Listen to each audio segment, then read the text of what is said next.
नमो अरिहन्ताणं नमो सिद्धाणं नमो आयर्याणं नमो वज्रायाणं नमो लोये सौवसाहुणम्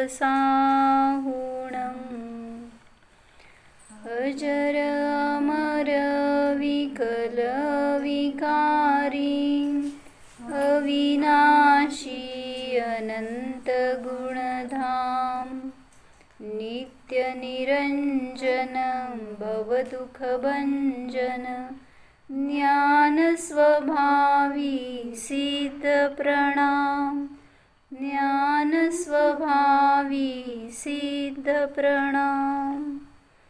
अनंत अनंत सिद्ध परमेष्ठी भगवान की जय। विराग सनातन शांत निरंश निरामय निर्भय निर्मल हंस सुधाम विबोध निधान विमोह प्रसिद्ध विशुद्ध सुसिद्ध समूह असमसमय सारं चारु चैतन्य चिन्नं परपरिणतिमुक्तं पद्मनन्दीन्द्रवन्द्यं निखिलगुणनिकेतं सिद्धचक्रं विशुद्धं स्मरति नमति यो वा स्तौति सोभेति मुक्तिम्। पाठ आहे म्हणजे काय सांगा? असमसमय सारम चारु चैतन्य चिन्नम, माहिती अर्थ? असमसमय सार म्हणजे काय म्हटलं होतं? समयसार स्वरूप आत्मा कसा आहे? असम आहे, म्हणजे कोणाच्या सम नाही आहे. कोणाच्या इन द सेन्स अन्य कुठल्या भोग वस्तूंच्या सम, जगातल्या इतर कुठल्या वस्तूच्या समान नाही आहे म्हणून असम म्हटलं. जीव तर वास्तविक सगळे सेम आहेत की, जीवामध्ये डिफरन्स नाही आहे, पण तरीसुद्धा म्हटलं एका अपेक्षेने माझा सिद्ध आत्मा अन्यांच्या समान नाही आहे, त्यामुळे एक असम म्हटलं. गुणपर्यायांच्या अपेक्षेने समान आहे की, अनंत गुण जसे तसे आहेत सगळ्या जीवांमध्ये, पण तरीसुद्धा माझा जीव हा अन्य जीवांपेक्षा भिन्न आहे म्हणून असम म्हटलं. म्हणून असमसमय सारम कशासाठी सिद्ध पूजा करतो आपण? कशासाठी? सिद्धांत समान किंवा सिद्ध पद प्राप्तीसाठी. आपल्याला आपल्या सिद्ध पदाची प्राप्ती करायची तर कशाच्या द्वारे केली जाणार? त्याच्यासाठी एक हा मार्ग आहे, एक हे चिंतन आहे, एक दिशा दाखवली आपल्याला. त्यातून जी काही विशेषणं सिद्धांना दिली गेली ती सगळी विशेषणं माझी आहेत किंवा ते माझ्याच सिद्ध स्वभावाचं पूजन आहे म्हणा. त्याच्याद्वारे मला त्या सिद्धांना बघायचं नाही आहे तर माझ्या सिद्ध स्वभावाला पाहायचं आहे आणि त्याची मला प्राप्ती होणार आहे. म्हणून काय म्हटलं? असमसमय सारम. कशा आहे आत्मा? असम स्वरूप आहे, समयसार स्वरूप आहे. पुढं चारु चैतन्य चिन्नम म्हणजे काय हो? चारु म्हणजे सुंदर, सुंदर चैतन्य स्वरूप आहे. कुठं बघायचं सुंदर म्हणताना? आरशात. आरशात दिसणार नाही. सुंदर रूप कुठं दिसणार? ज्ञानात दिसणार. ज्याचं ज्ञान सुंदर ना त्याला सगळं सुंदर दिसतं, आणि ज्याच्या ज्ञानातच अशुद्धी असेल त्याला, जसं म्हणलं काय, डोळ्यावर लाल गॉगल घातलंय, लाल नाही काळं, आणि त्याला सगळं धुसर दिसतंय, काळं दिसतंय, आणि तो म्हणतोय की ते स्वच्छ करा, हे स्वच्छ करा. कधी स्वच्छ होणार हो? म्हणजे आपल्या दृष्टीत जर अशुद्धी असेल तर सगळं ते जग काळं दिसणार आहे. तसं म्हटलं की ज्याचं ज्ञान निर्मळ आहे त्याला सगळं जग निर्मळ दिसतं. ज्याचं ज्ञान सुंदर आहे त्याला वस्तुव्यवस्था सुंदर जाणीवेत येते. म्हणून जरी कोणी अपशब्द बोलले, कोणी काय निंदा केली, तरीसुद्धा त्याला ते शब्द रागीद्वेषी बनवू शकत नाहीत, क्रोधी बनवू शकत नाहीत. कारण माहिती आहे ते जड आहेत, ते मला किती डिस्टर्ब करणार, त्याच्याने मी किती डिस्टर्ब होणार, म्हणजे त्याच्यात शक्ती नाही. म्हणून माझं ज्ञान निर्मळ बनवा बास, आहे निर्मळ हे जाणा, तर त्याची निर्मळता पर्याय सुद्धा सहज प्रगट होऊ शकते. चारु चैतन्य चिन्हम परपरिणती मुक्तम म्हणजे काय घेतलं होतं? मुक्त आहे कोण? अप्रभावित आहे. माझा आत्मा परपरिणतीने रहित आहे. म्हणजे काय? पोरांनी काहीतरी बोललं, लगेच आपल्याला काय वाटलं? पोरं विरुद्ध वागतात, किंवा घरात काहीतरी अनिष्ट घडलं, परपरिणतीने मी प्रभावित होतो. जसं समजा काय झालं, आता मी काल एक घटना सांगितली की चोरी झाली होती एकांच्या घरामध्ये. तर त्यांना म्हटलं की जवळ ठेवायचं नाही आपण एवढा परिग्रह, जर चोरी होतीये तर. असं म्हणजे इतरांना अनायतन झालं ना आपण चोरीसाठी, म्हणून जेवढं शक्य आहे तेवढं लॉकरमध्ये ठेवा, अन्यत्र जिथं कुठं धोका नाही आहे अशा ठिकाणी ठेवा. ते म्हणले की मी परिग्रह वापरतच नाही लय. म्हटले एक मंगळसूत्र, 2 बांगड्या आणि कानातले एवढंच असतं माझ्याजवळ. मग म्हटलं काय गेलं? ते म्हणले सगळं सुनेचं गेलं. काय झालं? सुनेचं त्यांनी जवळ आणून ठेवलं होतं आणि तेच गेलं बरोबर. म्हणजे आता सून काय करावं सांगा? परपरिणती मुक्तम. सून म्हणणार कसली सासू भेटली आणि कसलं काय आमचं सगळं सोनं गेलं, सगळं माल गेला, सासूमुळं गेला. कोणामुळं गेला हो? म्हणजे त्याची योग्यता, तुमचं शेवटी तेवढंच पुण्य होतं, त्याचा संयोग तेवढाच होता, ते अशा काहीतरी निमित्तात जायचं होतं. म्हणजे म्हणून म्हटलं की परपरिणती मुक्तम. सगळीकडं आपलं दिवसभरामधल्या रुटीनमध्ये चेक करा की मी पराच्या परिणतीने लगेच किती प्रभावित होतो. कोणी स्वयंपाक केला आणि दिला खायला, त्याच्यामध्ये काय रोटलीच करपलेली होती, भाजीत लोण जास्त होतं, काय तर तिखट झालं होतं, काय झालं? परपरिणतीने प्रभावित झालो लगेच. मग असं त्या मुनिराजांना पण मिळते ना हातामध्ये. जसं म्हटलं तुरटीचा आहार दिला, म्हणजे लोण समजून तुरटी घातली आहारामध्ये आणि मग तो खायला दिला. मुनींनी काय करायचं? मुनींनी आहार घेतला आणि ते कुठं गेले? तर बसा, दुसऱ्या गतीला गेले. म्हणजे त्यांचा अंत झाला. कारण संपूर्ण आहारातून तुरटी गेली तर ते विष झालं. आणि जाऊन ते जंगलामध्ये आपलं साधना करायला बसले तर त्याच्यामध्येच त्यांचा काल झाला. कशासाठी सांगत होते? पण प्रभावित झाले नाही ते. कसला आहार दिलाय, असा का दिला, विवेक नाही का, सगळे श्रावक असे कसे, असं वगैरे कोणाला अपशब्द नाही, दोष नाही, निंदा नाही कोणाची, अशी त्यांची वृत्ती. म्हणजे आपण काय करतो आणि त्यांनी काय करतायत, मग आपल्या परिणतीत नाही का थोडंसं येऊ शकत हे. ठीक आहे, सर्वस्वी लगेच आपण नाही सोडत आहेत संस्कार पूर्वीचे, पण थोडंसं परिवर्तन होण्यासाठी बोध घ्यायला पाहिजे दुसऱ्यावरून. तुम्ही पुढं सरका, जरासं त्यांना मागून जाऊ दे. काय सांगत होते मी? परपरिणती मुक्तम. तर परपरिणतीने प्रभावित न हो असा उद्या एक दिवस प्रयोग करायचा. चालतंय ना? आता उद्या मी तुम्हाला भरपूर बोलणार आहे, काय तर बघायचं किती तुम्ही प्रभावित होता, किती डिस्टर्बन्स नाही होत तुमच्यामध्ये. जर म्हटलं की इथं राहावा तर बरं म्हणायचं. इथंच राहावा म्हणल्यावर लगेच आपण प्रभावित. काय तेवढं लगेच घाबरतात लोक. आम्ही त्यांना पकडून घेतल्या सगळं, लगेच त्यांना व्रत दिल्या सगळं, लगेच त्यांना काहीतरी त्यांचं काढून घेतल्या सगळं, घर कुटुंब. म्हणजे उलट संस्कार करा की नाही हेच स्थान आहे, इथं यायला पाहिजे, इथं नाही यायला पाहिजे, म्हणजे ही साधनाच करण्यायोग्य आहे. असे संस्कार तर करा ना स्वतःवर, त्याच्यानी प्रभावित व्हा. तर सिद्धपद मिळणार. म्हणजे मला आज सांगायचं होतं काय, सिद्धपदाची प्राप्ती का नाही होत आपल्याला अजून, किंवा कशी होणार आहे, कशाच्या द्वारे होणार. किती अभ्यास केला म्हणून सिद्धपद प्राप्त होणार आहे हो. किती प्रवचन ऐकले, किती काय चर्चा केली, किती त्यातून काय आनंद आला त्या शब्दातून. बदललं नाही तर होणार नाही. बदलायचं कसं? त्या सिद्धपदाची प्राप्ती करायसाठी तुम्ही काय पुरुषार्थ करणार? करायला पाहिजे. काय करायला पाहिजे?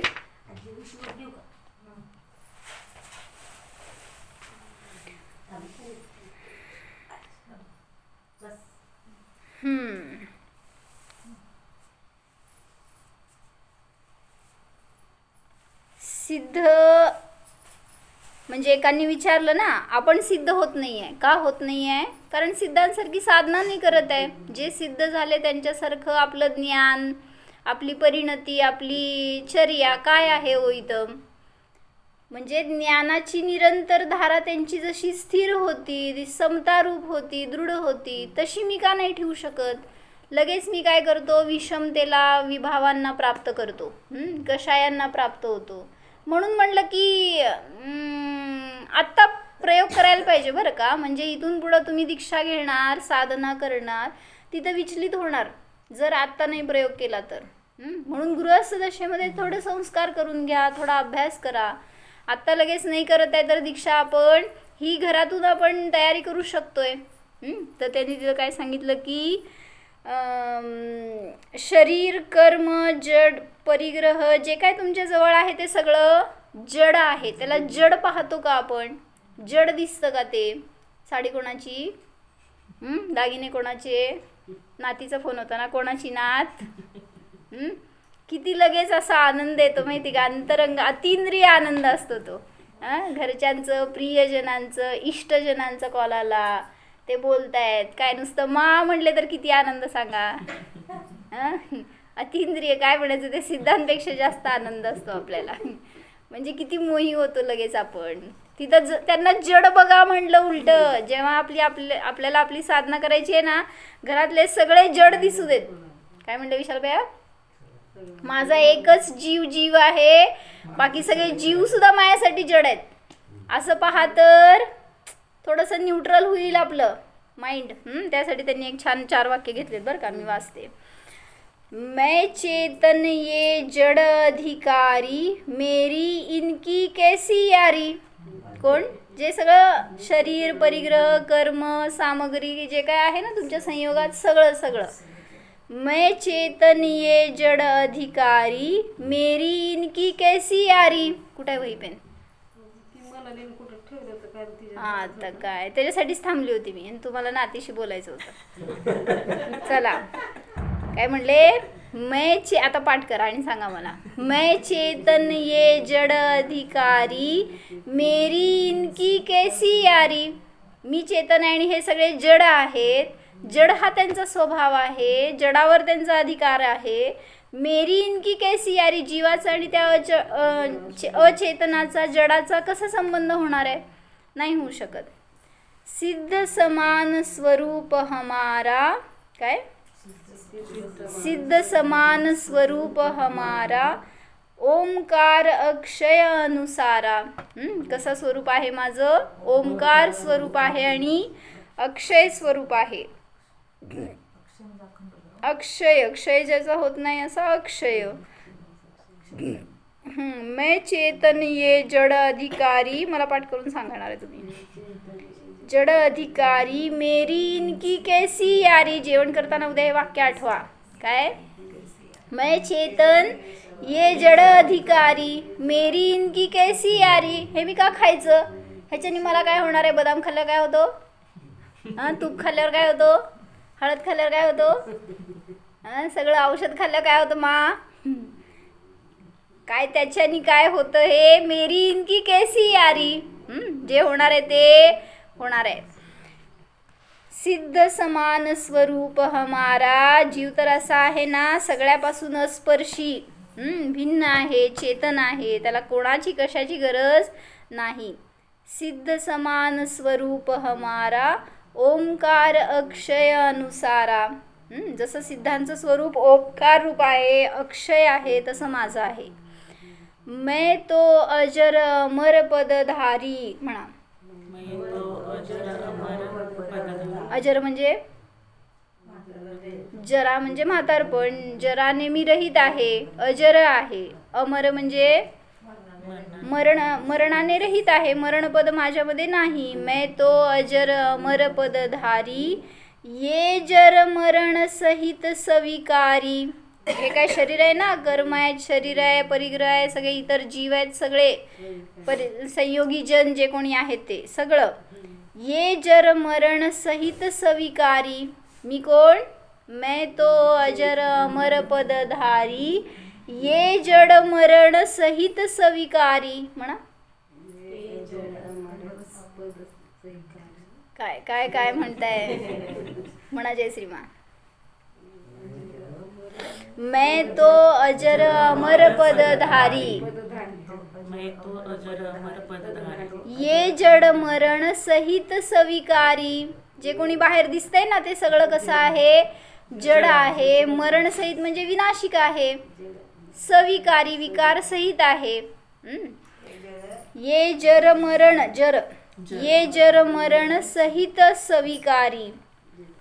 मैं करुणा में परम पुनीता, ये हिंसक अति अधम अनीता. मी कोण आहे, मैं करुणा में परम पुनीता. मी कसा आहे, करुणा मूर्ती आहे. आणि परम पुनीता म्हणजे परम पवित्र आहे. आत्मा कसा आहे, कुठल्याही जड पदार्थापासून भिन्न, सगळ्या विकारापासून भिन्न, परम पवित्र आहे. ये हिंसक अति अधम अनीता. जे काही सगळं बहिरंगात जड आहे किंवा विकार सहित आहे ते सगळं अधम आहे. अधम म्हणजे निकृष्ट आहे. काय म्हणायचं, अधम म्हणजे हीन आहे. मैं करुणा में परम पुनीता, ये हिंसक अति अधम अनीता. असं चिंतन थोडंसं ठेवलं तर आपल्याला सगळ्या त्या बाहेरच्या परिग्रहात तर दिवस रात्र राहतोय. मग त्याचं चिंतन न करता किंवा ते जरी आलं आपल्या ज्ञानात तरी त्याच्यापासून भेदविज्ञान कसं करायला पाहिजे हे कला शिकता येते याच्यातून. मैं तो अजर अमर पदधारी, ये जर मरण सहित सविकारी. मैं करुणा में परम पुनीता, ये मैं करुणा मैं परम पुनीता. पुनीत म्हणजे पवित्र. हां. ये हिंसक अति अधम अनीता. हे सगळं जे आहे ते बहिरंगामध्ये हिंसक म्हणजे काय, हिंसा म्हणजे मारणंच नव्हे. आपल्या आत्म्यापासून जे दूर नेणार आहे ते हिंसक आहे. आपल्या आत्म्याची हिंसा करणारं आहे. धन जवळ ठेवलं तर धन हिंसक असतं, माहीत आहे कसं. धन कोणाची हिंसा करतं, कसं मारतं का तुम्हाला. मग जीव विकल्प करतो तीच हिंसा आहे की. हा, त्या धनात जो विकल्प जातो ना तुमचा, धन माझं हा विकल्पच हिंसक आहे. म्हणजे धनाला मी मानलं ना तुम्ही, मी तर जीव आहे, त्याला मी न मानता धनाला मी माझं मानणं हीच हिंसा आहे जीवाची. बाकीचं सगळं पण जे काय क्रोध माझा, हे सगळे परिग्रह माझा, हे घरदार माझं, हे सुद्धा हिंसा आहे. म्हणून सांगितलं बहिरंगामध्ये जिथे परिग्रह तिथं नियमाने हिंसा म्हटलं. बरोबर. तर म्हणून सांगायचं की कोणाला पण मी आणि माझं असं जेव्हा म्हणतो त्यात अहम बुद्धी राहते. जोपर्यंत अहम बुद्धी आहे तोपर्यंत अहम प्राप्त होत नाही, म्हणजे परमपद प्राप्त होत नाही. तोपर्यंत आत्मपद प्राप्त होत नाही. काय म्हणले, जोपर्यंत पर्यायामध्ये अहम बुद्धी असते तोपर्यंत आत्मबुद्धी प्राप्त होत नाही. काय म्हणले सांगा, लिहा. जोपर्यंत पर्यायात अहम बुद्धी आहे तोपर्यंत आत्मबुद्धी प्राप्त होत नाही. हां, बरोबर. आत्म उपलब्धी होत नाही, सम्यक दर्शन होत नाही म्हणा, परमात्म पद प्राप्त होत नाही, सिद्ध पद प्राप्त होत नाही. मग कशाला मी म्हणतो, तर त्यासाठी एक दृष्टांत सांगितलाय. काय सांगितलं, वाक्य परत सांगा मला. जोपर्यंत पर्यायात अहम बुद्धी असते म्हणा की, हां, तोपर्यंत आत्मबुद्धी प्राप्त होत नाही. काय म्हणले सांगा मिहिरा. पूनम, जोपर्यंत पर्यायात अहम बुद्धी आहे तोपर्यंत आत्मबुद्धी प्राप्त होत नाही. तोपर्यंत पर्यायात, जोपर्यंत पर्यायात अहम बुद्धी आहे तोपर्यंत आत्मबुद्धी प्राप्त होत नाही. म्हणजे काय, परमात्म पद सिद्ध पद प्राप्त होत नाही. बरोबर. तर त्यासाठी एक दृष्टांत सांगितलाय की एक खूप शूर पराक्रमी राजा होता आणि तो कुठं आपलं जंगलात निघाला होता, काय युद्ध वगैरे झालं असेल किंवा काय क्रीडा करायला म्हणायचे पूर्वीचे लोक, आम्ही टाइमपास म्हणतो. तर ते क्रीडा करायला म्हणून कुठं जंगलमध्ये निघाला होता आणि जात असताना तिथं काय झालं, कुटिया होती, त्या कुटियाजवळ गेला, काय तिथं त्यांनी आदरातिथ्य केलं असेल, बोलवलं असेल. तिथं ते घर होतं भिल्लांचं आणि त्या भिल्लांच्या घरात होती एक सुंदरी. काल पण सुंदरी भेटली होती ना, हां आज पण भेटली. तर ती सुंदर स्त्री पाहून राजा मोहित झाला, तिच्याशी विवाह केला. तर दीक्षा पण पटापटा होते, विवाह पण पटापटा होते गोष्टीमध्ये, बरं का. कुठं जाऊ नका विशाल बाहेर. तर त्या सुंदरी बरोबर विवाह केला आणि विवाह केल्यावर तिला आता राजमहालात आणला. तर राजमहालातलं रुटीन जसं असतं तसं तिला राहायला लागतंय किंवा राहतीये ती तसं. पण ते काय झालं, तिचं रुटीन कसं होतं घरामध्ये आणि इथं सगळं डिफरंटच. तिथं सगळं दिवस रात्र कष्ट करा आणि मग खावा, मग ते पचणार. इथं घरात काय सगळं आयतं मिळतंय किंवा त्याच्यावर काय कष्ट नाही करायचे, काय विचार नाही करायचं, आपलं बस खाणे पिणे. तर तिला ते लाईफ नको वाटलं आणि त्याच्यात तिला मिळाला संयोग कुठल्या गुरूंचा, मुनींचा. तिला वैराग्य झालं. काय असं पण होत असते. भिल्ल राणी झाली होती ॲक्च्युली. म्हणजे काय म्हणायचं तुम्हाला, तर अनुपम उपलब्धी म्हणाल तुम्ही. पण ती तर ते राज्यपद तिला नकोसं वाटायला लागलं. राणीपद, महाराणी झाली होती ना ती, तर ते महाराणीपद नको वाटायला लागलं आणि त्यातून तिला ती काय ज्ञानाची धारा मिळाली, सहज संयोग मिळाला आणि त्यातून ती विरक्त झाली आणि तिने दीक्षा घेतली, बरं का. लगेच राणीची माताजी झाली आणि दीक्षा घेऊन आपलं आत्मसाधना करण्यासाठी जंगलात गेली पुन्हा. पहिलं जंगल होतं स्थान ते मोहींच्या सहवासात. आता ती निर्मोही झाली आणि जंगलमध्ये जाऊन साधना करते आणि एवढी उत्कृष्ट साधना केली की तिला आत्म उपलब्धी झाली. कोणाला कोणाला तिला आपल्याला झाली का. ती जंगलात राहून झोपडीत राहून तिला झालं सगळं आणि आपण सगळ्या सानिध्यात राहून सुद्धा अजून कोरडे. म्हणून सांगितलं तिला, तिने केला ना पुरुषार्थ तशी साधना केली, तसा आत्म्याचा अनुभव करण्याचा प्रयत्न केला आणि त्यातून तिला ती प्राप्ती झाली. जो प्रयत्न करणार त्याला प्राप्ती होणार. तर सांगितलं दीक्षित झाली, तिने आत्मसाधना केली आणि त्याच्यातून तिला आत्म्याची उपलब्धी म्हणजे आत्मपदाची प्राप्ती झाली. आणि हे सगळं इकडं झालं त्यावेळीस राजा आता तिच्यावर मोही होता ना, त्यामुळे ती निघून गेल्यावर आता त्याला पण त्या राज्यकारभारात रस वाटेना.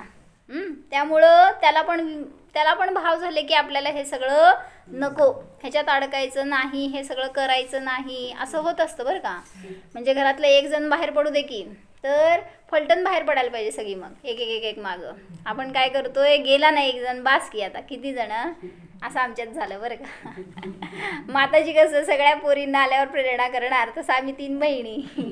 मग आम्हाला तिघांना पण सांगणार, आम्हा घ्या ब्रह्मचर्य घ्या. आणि आम्ही आपलं शिकण्यामध्ये इकडं तिकडं आपलं पळापळी करायचं. आम्हा जिथं असेल तिथं जायचं, राहायचं, परत जायचं घरी. आणि त्याच्यामध्ये मी घेतलं ब्रह्मचर्य. म्हटल्यावर आता मोठ्या बहिणीचं लग्न झालं तर राहिली होती छोटी बहीण, मग आम्हा तिला पण प्रेरणा करणार. मग पप्पा कधी आले दर्शनाला तर ते सांगणार आम्हा तिला पण घेऊ दे ब्रह्मचर्य. पप्पा काय म्हणणार, एक दिली आहे ना तुमच्याकडं बस.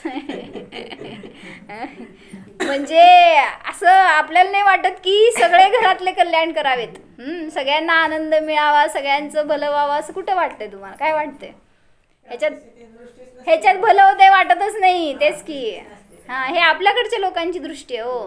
त्या MP कडे म्हणले ना, ज्ञानमती अम्माजींच्या संघात त्यांच्या घरातले म्हणले सगळे दीक्षित आहेत, विद्यासागर महाराजांच्या संघातले, असं मी ऐकून आहे बरं का. कोण कोण असं अनेक जण दीक्षित आहेत. किती बहिणी म्हणलं तर बहिणी सगळे दीक्षित, भाऊ म्हणलं तर भाऊ दीक्षित. काय करायचं विशाल भैया, करणार. हेच तर आहे अंतिम ध्येय आपलं, त्याशिवाय परमात्मा पद प्राप्त होणार नाही. तर काय झालं, राणी गेली तर राजाला सुद्धा आता त्या राज्यकारभारामध्ये राजमहालामध्ये रस वाटेना, त्या भोगामध्ये त्यातून त्याचं विरक्ती व्हायला लागली आणि तो असंच जाऊन जंगलात राहू लागला बरं का. तपस्या म्हणून एक साधना म्हणून गेला जंगलामध्ये. राज्य सोडले आणि जंगलामध्ये तपस्या करण्यासाठी गेला. 15 वर्ष तो जंगलात राहिला. किती दिवस? 1-2 दिवस नव्हे. कशाला म्हणते तो? ज्याला राज्य वैभवात राहून सवय आहे तो 1-2 दिवस कसं काढणार त्या जंगलमध्ये? आणि त्यांनी 15 वर्ष काढली. 15 वर्ष त्यांनी साधना केली, पण आत्म्याची उपलब्धी झाली नाही. का नाही झाली हो? ज्ञानपूर्वक वैराग्य नव्हतं ते. राणी नव्हती, तिथं रस वाटेना म्हणून बाहेर पडला होता. म्हणून सांगितलं कोणाच्या चित्त अडकलं तर असं आपण आत्म्याकडे येऊ शकत नाही. विरक्त म्हणजे तुम्ही काय म्हणायचं? द्रव्यलिंग धारण करू शकाल, भावलिंग नाही प्राप्त होत. म्हणून कोणाच्या निमित्तात वैरागी होऊ नका. आपल्याला आपली साधना करायची आहे, आपलं पद प्राप्त करायचं आहे, याच्यासाठी साधना करा. तर राजाने राज्य सोडलं, जंगलात गेला. 15 वर्ष त्यांनी साधना केली, पण आत्म्याची उपलब्धी झाली नाही. तर हा जो राणीचा जीव होता ना, तो दीक्षा घेऊन साधना करून त्याचं सल्लेखनापूर्वक मरण झालं, देव झाला. आणि तो देव आला त्याला संबोधन करायला. कोणाला? राजाला, म्हणजे पूर्वीच्या पतीला. आणि दिसतंय त्याला समोर, समजलं की हा जीव अजून मोहातच आहे किंवा अहम बुद्धीमध्ये आहे. ह्याच्यासाठी स्टोरी सांगत होते. वाक्य सांगा. न बघता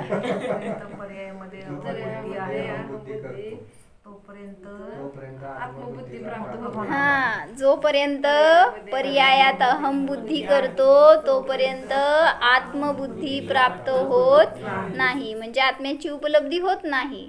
तर तो देव आला, त्या राणीचा जीव, आणि त्यांनी समोर येऊन काय सांगितलं? हे राजन, तुला तुझ्या तपस्येचं फळ का नाही प्राप्त होत आहे? कारण तू पर्यायात अडकलेला आहेस. तुझा विचार जरी तू काय नाही सांगत आहे तरी सुद्धा पर्यायातला अहम सोड, तर तुला फळाची प्राप्ती होईल. मग त्यांनी सांगितलं की त्या देवानी, मी राजा, मी शूरवीर, मी तपस्वी हे भाव तुझ्यात पडलेले आहेत, म्हणून तुला अजून साधनेचं फळ मिळत नाहीये. या पर्यायातल्या अहम बुद्धीच्या निमित्तात तुला अजून भाव. आणि असं त्यांनी देवानी जेव्हा संबोधन केलं त्यावेळेस त्याला आपल्या परिणामांचा पश्चाताप झाला. आपण जे करतोय ते चुकीचं आहे हे ग्रहण झालं, आणि त्यातून मग तो आपली सुधारणा करून पुन्हा साधना करू लागला, आणि त्याला मग तिथं सम्यक दर्शनाची प्राप्ती झाली. त्याचं ऐकून काय फायदा आपल्याला?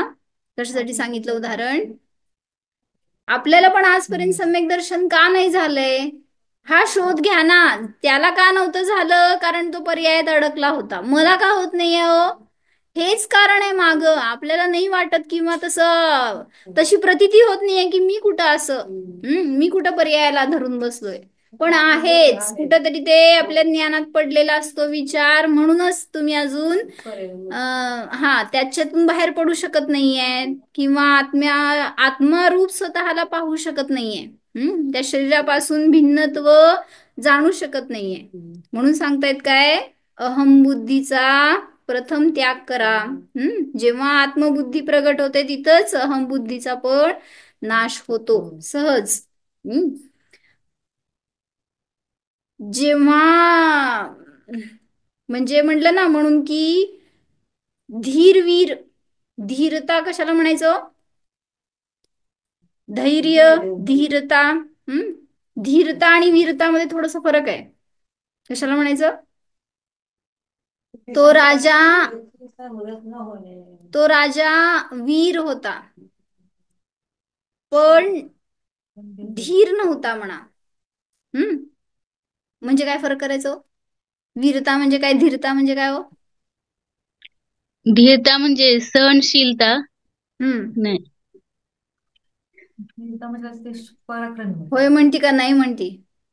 हो, म्हणजे धीरता म्हणजे सहनशीलता. आणि धीरता म्हणजे मी सांगते. वीरता म्हणजे काय?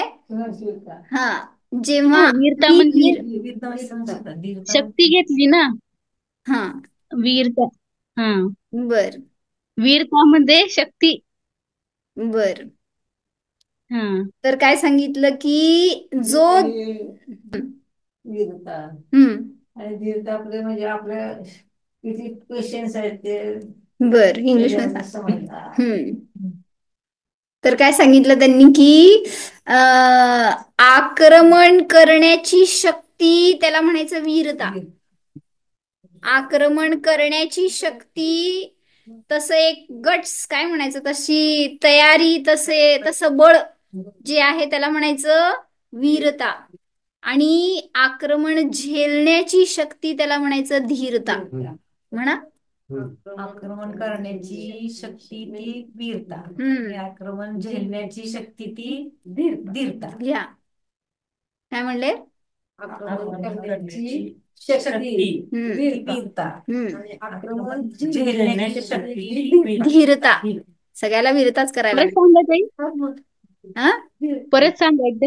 परत सांगा एकदा. आक्रमण करण्याची शक्ती, तो राजा शूरवीर होता म्हणता ना तुम्ही. वीर होता म्हणजे काय? कोणी शत्रू सैन्य आलं तर त्याला सामोरं जाण्याची शक्ती, तशी तयारी. भलेही तुमच्याजवळ सैन्य नसेल, काय तुमच्याजवळ तसं काय काय म्हणायचं त्यावेळेस तयारी नसेल, तरी सुद्धा आक्रमण करण्याची एक एक बळ अंतरंगातून असतं, त्याला म्हणायचं वीरता. पेशन्स नाही हो, पेशन्स म्हणजे धीरतामध्ये घ्यायचं. वीरता म्हणजे हा, संकटावर मात करणे, अटॅक करण्याची तयारी, त्याला म्हणायचं वीरता. आणि जिथं आक्रमण झेलण्याची शक्ती प्रगट झाली त्याला म्हणायचं धीरता. त्याला पेशन्स म्हणू शकतो ना. कशाला? हा, तेच ना, त्याला पेशन्स म्हणलं की जे धीरता आहे ना. मग ते तुम्ही पेशंट होत नाही हो, पेशंट व्हा. पेशंट म्हणजे डॉक्टरचे पेशंट नव्हे, पेशन्स ज्याच्यामध्ये असतात ना, असा पेशंट व्हा. म्हणजे तो जेव्हा राजा अशा रीतीने सहनशील झाला तर त्याला तिथं कळालं काय आपण चुकतोय. पण अजूनपर्यंत काय करत होता तो? मी शूरवीर, हीच त्याची बुद्धी होती, त्यामुळं त्याला आत्मपदाची प्राप्ती होत नव्हती. म्हणून सांगितलं आपल्याला, पण एक वाक्य असं सांगितलं, जो धीर असतो तोच वीर बनतो. काय आता सिद्ध कसे आहेत सांगा मला? धीर आहेत का वीर आहेत? हा, दोन्ही कसं? हा, धीर आहेत का वीर आहेत? तो कसे आहेत सिद्ध प्रभू? जो धीर असतो तोच वीर बनतो, तोच महावीर बनतो, तोच महान पदाला प्राप्त करू शकतो. मग हेच तर शिकायचं आपल्याला की मी सिद्ध का नाही होत आहे आजपर्यंत. तर आजपर्यंत मी माझं धैर्य, माझी धीरताच जाणली नाही, मी धीर झालो नाही, अधीर झालो, म्हणून माझं वीर्य प्रगट नाही झालं. म्हणून मी आजपर्यंत त्या परपदालाच आत्मपद मानलं, त्या परपदामध्येच रमलो. म्हणून मला महान पदाची किंवा आत्मपदाची प्राप्ती झाली नाही. एकांनी विचारलं असं की, म्हणले सिद्ध शिलेवर सिद्ध काय करतात तो? इतकं अनंत काळ, म्हणले बोर होत नाही का त्यांना? असं विचारलं बरं काय एकांनी मला. उत्तर द्या चला.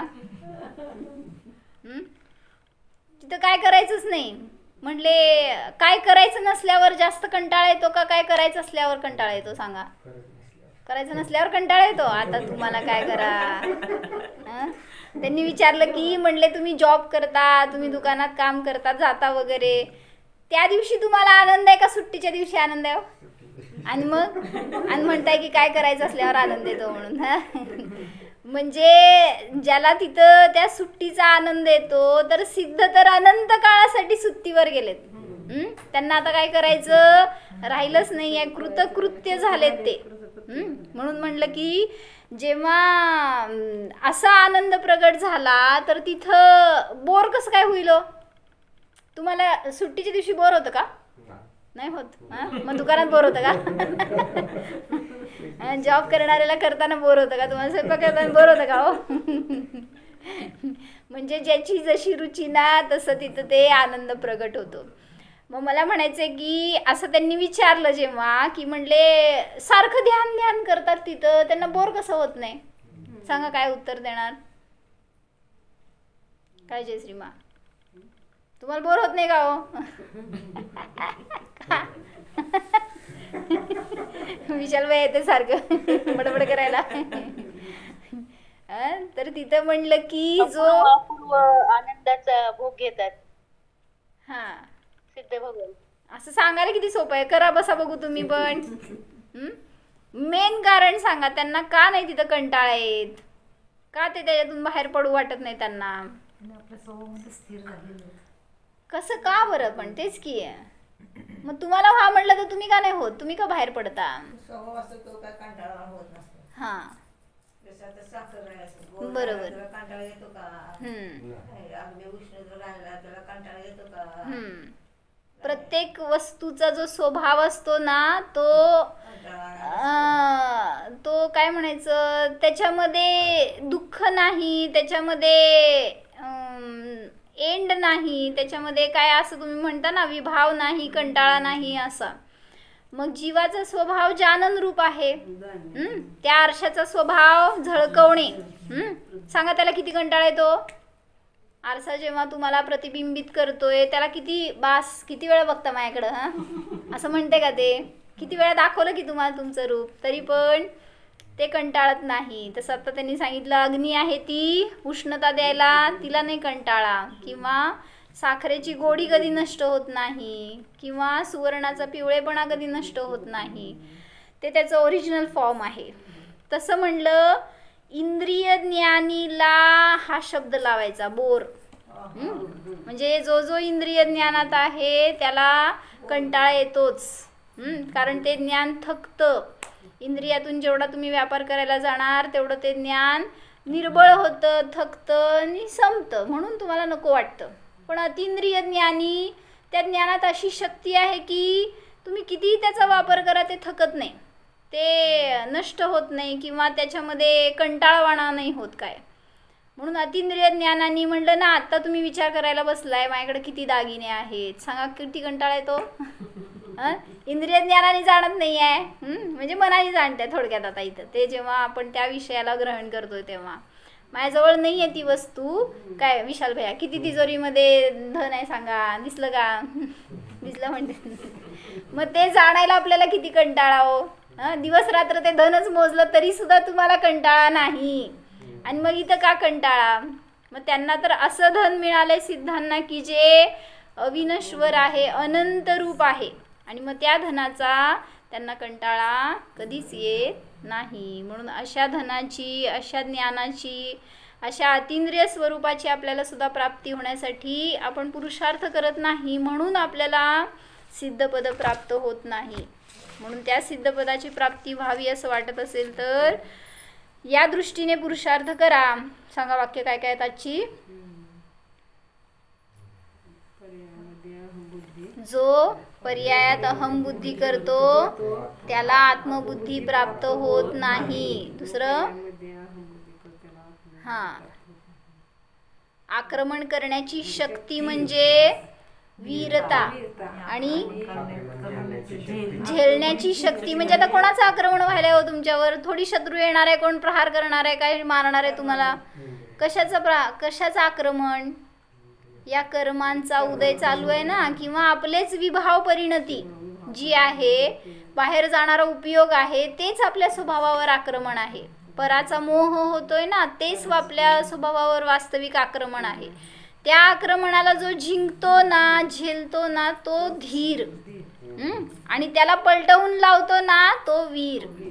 आणि मग अशी वीरता प्रगट झाली त्या सिद्धांना, त्यामुळे त्यांना आता त्यातून बाहेर पडण्याचे भाव नाहीत. म्हणून अशी आपल्याला सुद्धा आत्मपदाची प्राप्ती हो, म्हणून साधना करा.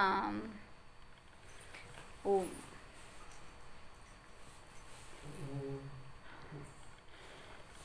सांगा ध्यान विशाल भाई. जाणीवेत येत आहे त्या भगवान आत्म्याला जाणायचं. हा मी चैतन्य स्वरूप आहे.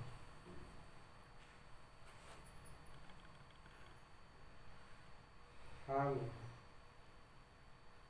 ज्ञानानंद स्वरूपी आहे. अनुमोदन देणारा नाहीच.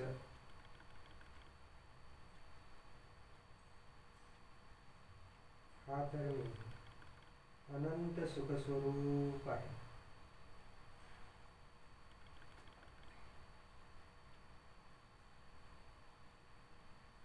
हा मी वीतराग स्वरूपी आहे.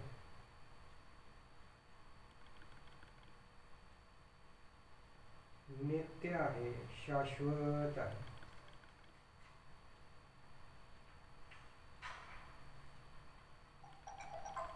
समता भावाने सहित आहे.